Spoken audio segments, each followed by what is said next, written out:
Welcome to the Anything But Where Anything Goes. My name is Miguel. I'm Brendan. Today, folks, we're talking about the brand new gaming TV show, Fallout. So excited to talk about this.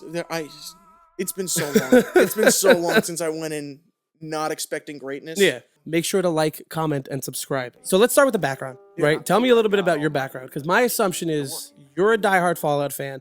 My first introduction for it was you running into gym class in high school and going, dude, the teaser trailer for Fallout 4 just dropped. And me going, so we got to that point where what like, the oh fuck my God, is that? new shit. And I played New Vegas. I played 3. I did not play 1, 2, Tactics, any of that. Before it became the open world thing that it is. Before Bethesda acquired it. Yes. But I did watch a YouTube channel, shout out to Shoddycast, where they had this Traveler series where they had a guy just go over the lore of everything. So, one you were telling me to watch and then that you didn't. I didn't know. Was it like a 10-hour thing? It was like 70 episodes that were like 10 minutes a piece, I think. Just a heads up, I want to make this very clear. I do like the Fallout games. I'm just really bad at them. It's just, there's so much lore and it's all fantastic. And the gameplay requires me to do things in order to get there and do that lore. But I'd much rather just go on YouTube and look at the history like it's a real time. That's why this show was something that I kind of got so excited for. Right off the bat, I wasn't very excited because I'm like, it's Amazon. They're going to fuck it up like they did Lord of the Rings. I mean, like, right. So first, my background is very similar to yours. Only not in like the lore sense, but in the sense of I love Fallout 4. Yeah. I didn't play 76. I didn't buy it because you let me borrow it. I played it. I wasn't a fan whatsoever. But this was launch. Nobody was at launch. Yeah. At launch. I still don't. I never got back into it. I've thought about it. I've played Fallout 4, I think cumulatively like 25 hours. Yeah. But that's over the span of like 10 years. But that's my background, right? Yeah. You talking about Amazon, I agree. Right? I don't fucking care about Lord of the Rings, as we've touched on. Link in the bio. But so I never watched Rings of Power. But their output, like their track record right now is not bad. So how do you want to get into the show? Do you want to go like episode to episode? Do you want to talk characters? I'm going to start off with the characters because I think that that's the most important for me. Because I said that I suck at playing the game and I like the lore. A lot of problems I have with maybe watching Let's Plays or whatever on YouTube is just, even though it's fun, they're not doing exactly what I would do. So it's just a little frustrating sometimes. You want to do it without having to do it. This show somehow completely sidestepped that problem for me. Yes. And it's because of the 3 main characters. And I'm going to break them down really quick because I feel like this is why it's such a good show. First, you have Cecil from Invincible. No way. Yeah, that's really? Yeah. Walter Goggins. Yes. Which, by the way, Fallout name immediately. Don't change his name. Amazing. Just don't even change it. Put him in universe. Cowboy, yeehaw. Yes. Yeehaw. Yahi. So I'm going to break this down as kind you of... You gotta stop kicking that microphone. It's the wire that's wrapped around my foot. The first one is Lucy. She is your stereotypical... damsel in distress. No. She's your stereotypical vault dweller. She's your stereotypical, I'm going to play Fallout. I'm going to go in and hope that I can fix this world optimist. She's playing your a Fallout game for the first time. Yes. And just kind of being like, what is Let's this figure world? out what the fuck's am I going going on? in? Yes. What's going on? And I love that. And you see her get a little bit more hardened throughout it. And at a good pace. It didn't really feel rushed. She just had a fucking rough week. So she's got that character, and I've been that character. And the second one is the dude in the Brotherhood. Maximus. Who is me when I'm sitting there going, I don't really give a fuck about what this really is. Yes. I want my set of power armor, and I'm going to blitz through the Brotherhood campaign. It's me going, okay, I want to follow this story, but as you're following along in like the main quest, you're like, can we just speed this up? No, not even. You're following along in the main quest, and then it's like, hey man, you could come do this quest with me, and then you get stuck on all these other things, but you're like, I really just want to just get the reward. Yeah. Okay, if that means I get the power armor, then so fucking be it. I want to be this power armor. Well, you got to do this quest, and you got to do this quest, and you got to move up, and you're like looking around in your world. And he speed runs it by killing somebody. Yeah, and you're just like, there's no one else around. I could just kill you and take your suit, which is, exactly what he does. Exactly what he does. So I love that he was that character, which is still kind of like a noob. It's also still like a just point of view rushing the gamer character. Yes. It's who you are. And then you get to the ghoul, Walter Goggins, who is the guy who's played the campaign 9 times, runs in, gets dog meat immediately because he knows he's the fucking best, finds the cool armor, and just goes ham on people because he knows where the fuck he's fucking been. Love He's dog been meat. here for years. Exactly. Shout out dog meat. So just saying that those 3 aspects of those different kinds of characters, which I've been all of them, was just great because no matter who was on screen, I related to them. I saw what they were doing. Yeah. Having said that, the dude in the Brotherhood may be the absolute fucking dumbest person I have seen in a TV show ever who does not have a mental disability is just that dumb. So for me with the characters, I think that's where they hit it out of the park. Yeah. It's definitely like they went from this point of view of like, look, we have to have this story and whatever it is, but the way that this is going to be feel like a game is that they need to feel like players and they're going through a story. They're not just these people with these coincidences of these things that happen. Yes. Like Lucy's like, oh, I'm here and this is my character. This is my charisma. And I'm talking to this guy and he goes, hey, whatever. And you're like, oh, I'm going to be nice. Maybe we could trade. I'll give you some water. You give me directions. Yeah. And then she learns the hard way. Oh, he drank all the water. Now the way I think about situations is going to change from there on forward. Instead of her being like, oh my God, okie dokie, flip the fucking hair and figure out. That's probably the only thing I didn't like. Her fucking catchphrase. Yes, she does say okie dokie at the end after she puts a bullet in her zombified mom's face. Yes. Okie dokie. Okay, and that was the only time I didn't like her because she seemed a little bit too hard-assed, where I'm like, I want you to grow and become like more like gritty with this universe, but like I don't want you to just flip between season 1 and 2 to being like a complete like hardened psychopathic murderer. Like I still want to see that's the point where I'm like, it's clear, it's because it's obvious, right? Yeah. They're doing, all right, she has to have it. We want her to have a catchphrase. So she says it a bunch of times during the show. I like it. And it's perfect until that last one. That's the one that set it off. Yeah, I didn't like that. That was like, look, I get why you did it, right? Payoff, evolutional moment, fine. Having said that, a lot of her other character, like, she had all these layers, and they made this a point when they introduced her, like, she's like, I do, like, some survival stuff, which was so fucking smart. Yes. So you're not just like, who's this girl who just wanted out of the how is it possible that she could do jujitsu and all these things? Yes, I could shoot, even though I'm not that good at it, but then you start getting into, like, dire situations. Like, I don't think she's missed a shot, but, like, to be fair, she's usually not very far from people. No. She's usually, like, right here. She hasn't done anything wild, but she is accurate. Yeah. So seeing her do all this stuff, seeing her kind of get a little roughed up, and then she gets like that basic game leather armor that she puts on, I'm like, that's just... I was like, that's perfect. That's what you would do. Exactly. It's exactly what you keep do. You would keep the Vault Dweller thing in your inventory. Yes. Right? Because you don't want to get rid of it. It's where you started. Yes. But as you find things, you're like, yeah, you know what? Shoulder pad, ammo satchel, arm whatever. She had elbow pads at one point. It's like, yes. And then sometimes it comes off depending on like what she's doing. And then she adds something different. Yeah. Or she'll change her outfit. She'll be like, you know what? Now I just want the t-shirt. One of the other things about her character is I wanted to bring up her sexuality because she seems like coming from that vault. It's like, it's a very 1950s vibe, but it's very much about going against your expectations of what that would be. And she's that girl whose catchphrase is okie dokie. Okie dokie. She comes from this 1950s, like atomic family, stereotypical vault. And you would expect her to be prudish, and she's not. Complete opposite. The complete opposite of it. But I also like that they don't lean into it because, like, yes, there's nudity in this show and everything, but they didn't go down. The nudity also comes out of fucking nowhere, but that's... Yeah. We'll get there. But, like, it's not like Game of Thrones where they're just like, okay, well, she's going to be, like, naked half the time. And that's how we're going to get this. Like, she's got sexuality, and she's just like, oh, let's fuck. Let's do whatever. Yeah. But at the same time, it's just, like, the moment the guy was like, no, she was like, okay, let's just chill. Yeah. Like, it's just like, it's a wasteland. Let's just do whatever. Exactly. We were talking about this before the podcast about kind of like the social norms. It's basically our thought process is in the vault, some of the social norms would remain and some of them would fall apart based on the amount of time that passed. Part of what creates norms is the media and the things that you see in your daily life or like news or whatever, what people say. In the vault itself, these things have changed. So it's very funny to realize, okay, so some of the things they're going to pull back are like, everybody is almost related at this point. Your cousins. Now it's not like Alabama taboo, you're fucking your cousin. She's like, yeah, you know, that's a normal thing to do when you're younger. You mess around with your cousin, but... Still, no. To us, very weird. She said you can't be messing around with your cousin, like, anymore. Like, it wasn't like this is completely normal and this is fine, but it wasn't as weird as we would see. Well, yeah. It's. I felt like in the beginning, I liked in that introduction to her character, she's like, oh, you know, yeah, fooling around with your cousin's normal when you're younger, but we can't do that long term. This isn't a viable way to reproduce. Just like one other, like, thing that happened during that whole thing that I just really want to talk about because it was so fucking gross is after they fuck when he wipes his dick off on her curtains was the grossest shit I think was in that show. I don't like that at all. It was a big red flag for her, but she was just like, she's like, oh, you know, different vault. They have different norms and they do different things. There were so many things in that room that you could have cleaned your dick off with that weren't the curtains. He walked past multiple items. I think it's hilarious too that he was like, all right, so we're gonna try to kill everybody. We're gonna take over the vault, but first, gotta get my dick wet. Okie dokie. Yeah. Okay. After that, all bets are off. Yeah.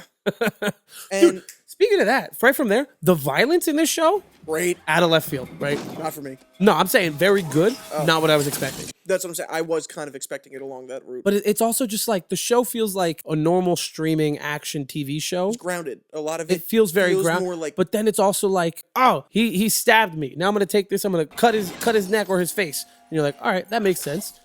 On a regular TV show, line of blood. In this TV show, face is hanging off. So Great- good. great And it happens so practical often. effects on, Yes. on Yes. everything. The power armor.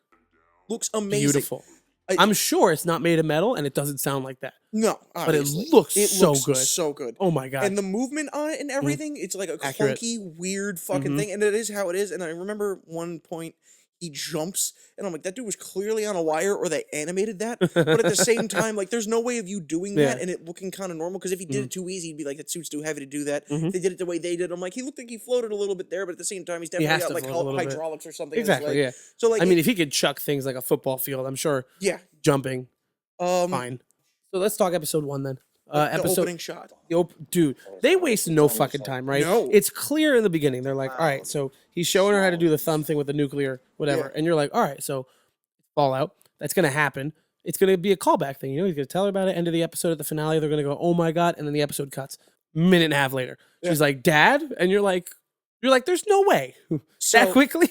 I know we talked about this in Godzilla -1, where I said that they really understood what an atomic bomb would feel like. This managed to give me that real life sensation, but from a different angle. Yeah. That I think Oppenheimer failed at. The tension Time? and the time of the bomb, because I feel like when that bomb falls, like I don't know It's how not immediate. necessarily far they were, but Yeah.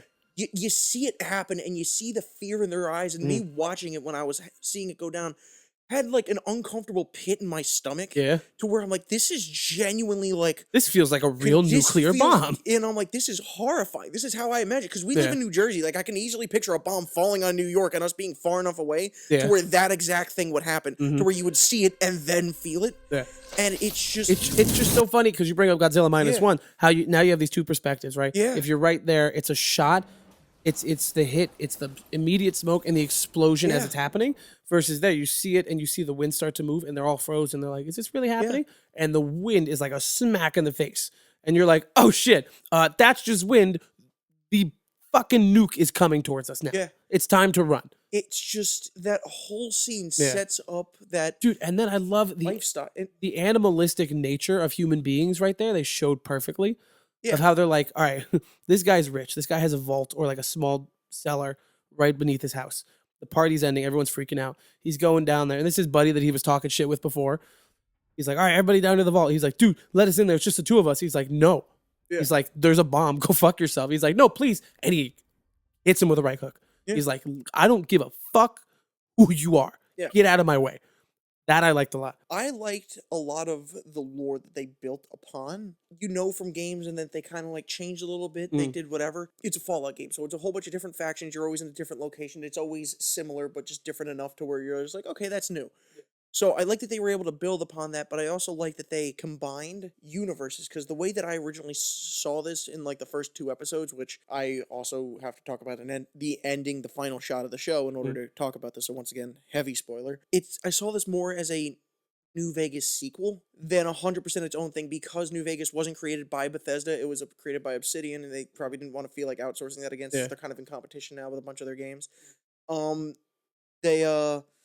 They just kind of gave you this story instead of making that game, and they really build on it and whatever, and just seeing that culture and all these things from New Vegas that I haven't seen anywhere else, because I didn't play the early Fallout games that I do believe take place on the West Coast more. It's just, you're seeing all this stuff. You're seeing the NCR. You're seeing New Vegas at the final shot of the show. Is that what that is? Yeah. It gave me like, it definitely gave me Easter egg vibes of me being like, oh, if I knew more about Fallout, I know what that is. And that's what it is I went into this, and there was so many things that I'm like, oh, I know exactly what this is.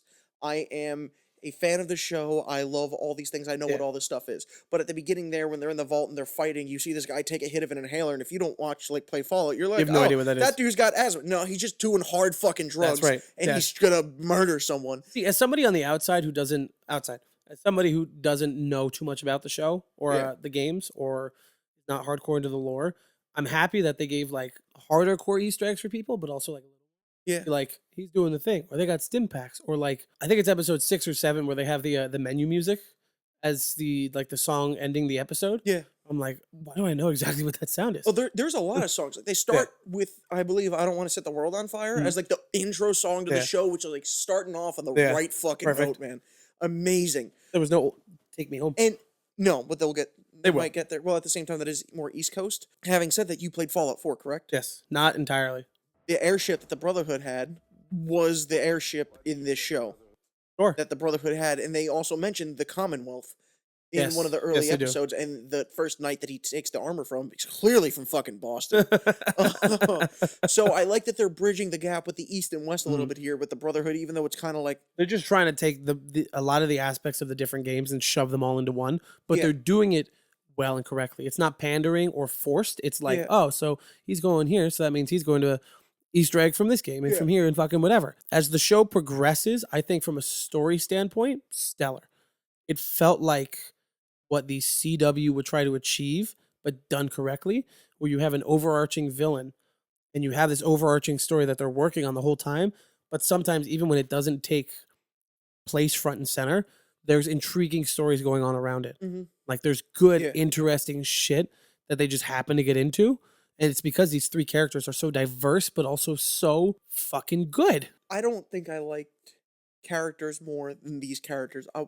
Mainly because of what I said earlier. Watching it, just being like, that's literally just me. I would do that. I get this. I understand all this. Mhm. That's really what it comes down to with being a fan Mhm. of things, which is things that I kind of like feel like we struggled with recently in like fandoms. Yeah. Like a lot of it now is like we have video games, we have shows, you have these like There's so much fantasy things diversity, of but there's people also really envisioning themselves as these Yeah. characters, and they're always talking about representation and whatever, and like, well, I want this character to be this whatever, Mhm. just like specifically this kind of person because as a writer, like I want to show myself in that. Mhm. And with these, it felt like they just made them generic enough to where it feels like anyone who's played the game would understand and connect with at least one of these Yes. characters. And that's what they really nailed. from a story standpoint. I don't know about you, right? But there was not a point in this story or where it wound up going where I was like, oh, I expected that, or like I could have predicted that, or whatever. Like all the way up until the end, they're like, oh yeah, you got this ghoul here and the dad and whatever, and she's like, well, it actually means that your dad dropped the bomb, and that ghoul is your fucking mom, and now you're really upset. What are you gonna do? I didn't expect any of that. I thought it went in a phenomenal way. The only thing I didn't like is when the Brotherhood attacked in the end. I loved it. I got an NCR versus Brotherhood battle sequence in a show that I did not expect to get that from. The NCR has always been my favorite faction, and I've always wanted them to be the ones to unify the United States. So to see them have that moment where they have all this like city that's bustling and fucking thriving, and this guy comes along and fucks it up, kind of as a fan of that group, sucked to hear about. It's almost like the end of the NCR, but then at the same time, this ending, even though the NCR seems like it is kind of dead again because the head woman died with it, she turned on the power. So she did something. So if she Yeah. has followers anywhere, I don't know if that's going to help them grow and do whatever. And that's really what I'd like to see. Because as a fan of Fallout, even though the apocalypse is what it is, I do want to see some reunification down the line. What would happen if they actually succeeded in Yeah. rebuilding the And surface? I want to say that this is the most far along one because they said this takes place like 7 years or 9 years after Fallout 4. If they do go in timeline order like that, this is as far as we've gotten. So we can really see a bunch of stuff come together almost. Are all of the games in one universe? Yeah. Really? Yeah. There's also a rumor that it's also the distant past of Skyrim, and Skyrim's actually in the same universe but in the future. I believe that. Why there's a plant called Nirnroot, which is in both games, and I believe a sweet roll. The other thing I really liked is we have this trend nowadays to do these shows. Like Obi-Wan is a really big example of making a small limited show an event, right? They go, all right, this is an 8-episode limited series. We're only going to do this, blah, blah, blah, huge budget. We want the payoff. And then because of that, they shove as much story as they can, or they try to hit just the biggest beats, but then also make it as long as they claim. And it winds up being the crutch of the show. Yeah. Because then they're like, all right, we need to have a beginning and an end. Fuck around in the middle. There's an end point that we need to get to, because then that's it. We're done. In this, they're like, look, throwing shit at the wall. Of course, we got all the money. We got all whatever. We have this quality character and story that we're building. We want it to continue. We're not just going to be like, oh, it's a game adaptation. Game adaptations have never done well. We don't have the confidence in it. Amazon was clearly like, hey, we're not going to touch it. Just like do it. And if it's good, we'll keep going. If it's not, money. But having said that, this show really is something that may save them and I would keep agree. them in the mainstream. And that's my favorite thing about this is usually watching a TV show, if I'm enjoying it, I'm like, oh, this is good, this is great, I love watching this. or it's something that's been on for a while and people are like, this is a great show, you have to watch You this. have to do it. You got to watch the whole thing. Never really watched a show before where I went, I think I'm witnessing something happen where I think, like, I know this is already like a cultural phenomenon in the video game world, but I think this show may become like Game of It Thrones, has the Breaking potential. Bad, kind of just worldwide phenomenon. We just need to ignore the fact that it's a game. Yeah. Because it, like, if you're not in it, if you're not in the Fallout fandom, it doesn't feel like a video game. It just feels like this huge story that has all this opportunity for lore and whatever that it is. But at the same time, some of the things that they're doing do feel almost beat for beat like genuine Fallout quests. Yes. Which I is, just feel like the barrier to entry is better. yes. So it has the potential to do exactly But that. it's kind of like what I mentioned before, is that it does a really good job of giving you just enough information to where like You could follow along. you and could follow along if you don't know anything, but at the same time, like people who do know everything, you're doing it in a great way where it's really cool to where those fans are enjoying what you're getting. Yeah. And it's also like my favorite thing was, I know Voltec's got nothing but fucking experiments in their vaults. I know that 99.9 of them are just hellholes that you don't want to be in. And I know that Vault-Tec is responsible for a whole bunch of shit. I but had no during- idea that Vault-Tec dropped the bomb. That blew me away. That I did not know.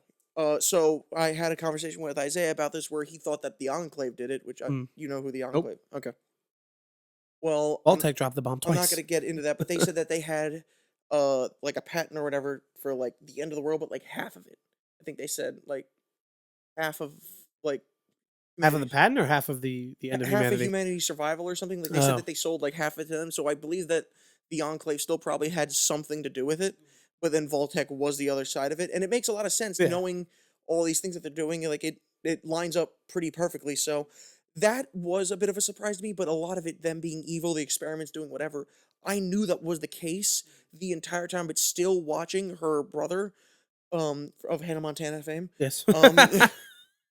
is was so just funny. unraveling this mystery. And even though I knew it couldn't be something good, it made it just intriguing enough to where I really wanted was to know very where it went. curious and following along. Yeah, even though Yeah. I knew it probably wasn't going to be good. And two, they threw a curveball that I didn't even see coming, knowing What? how they did it. It being a robot just being in the other vault, and then Oh, yeah. it, like them being cryogenically frozen and whatever. I'm like, okay, that's definitely up that alley, but I I did not fucking expect love it to that. happen. I love because you know I've only really played 4, so my Yeah. biggest assumption or the biggest thing that the biggest thing that I associate with Fallout is the cryopods.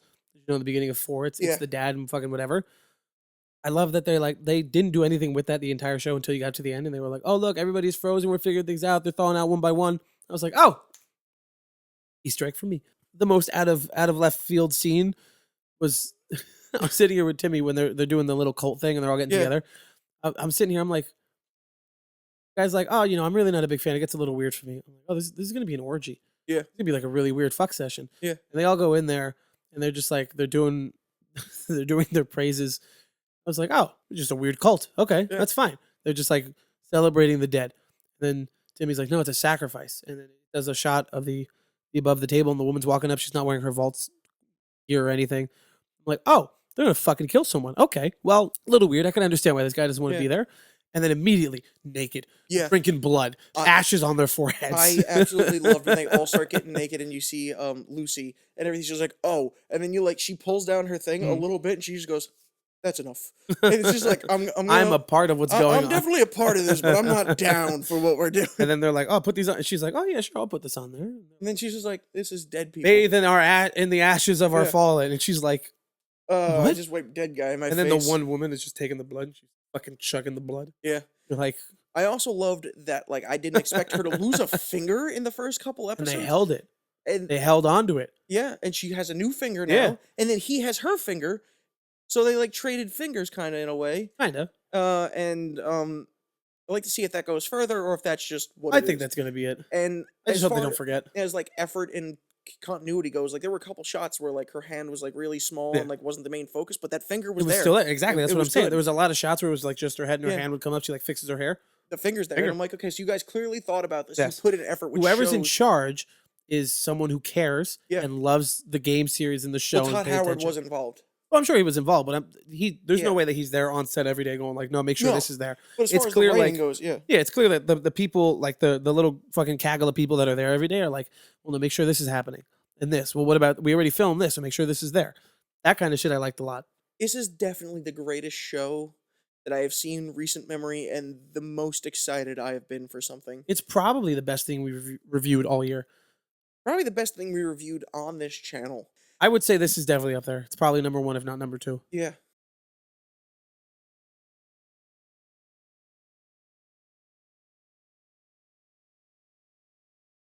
Cuts into his spine, cuts into his butt, takes it is like, I'm not gonna make the butt jerky myself. You're like, oh, that was your friend that you killed for food.